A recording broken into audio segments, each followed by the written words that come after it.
साराचड़िया में जर्मनी में एक ऐसी संस्था की स्थापना हुई जिसने समय के साथ साथ अपने रहस्यमय कार्यों से लोगों का ध्यान आकर्षित किया।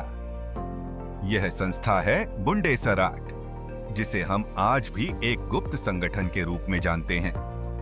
इसकी शुरुआत उस समय हुई जब यूरोप में कई राजनीतिक और सामाजिक बदलाव हो रहे थे।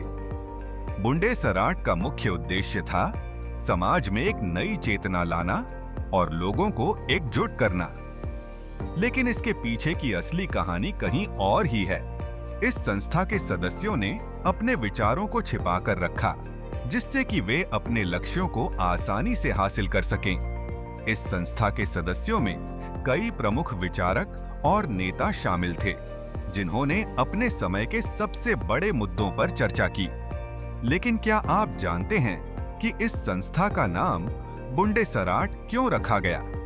इसका अर्थ है संघीय परिषद, जो कि एक प्रकार से एकता और सहयोग का प्रतीक है। बुंडेसराट ने अपने कार्यों के माध्यम से कई महत्वपूर्ण घटनाओं को प्रभावित किया। जैसे जैसे समय बीतता गया, इस संस्था ने अपने रहस्यमय तरीके से काम करना जारी रखा। इसके सदस्यों ने अपने विचारों को गुप्त रखा, जिससे कि उनकी योजनाएं सफल हो सकें। आज भी बुंडेसराट के बारे में कई सिद्धांत और कहानियां प्रचलित हैं।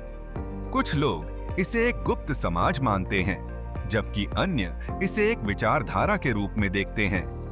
लेकिन एक बात तो स्पष्ट है, इस संस्था ने अपने समय में एक महत्वपूर्ण भूमिका निभाई थी और आज भी इसके प्रभाव को महसूस किया जा सकता है।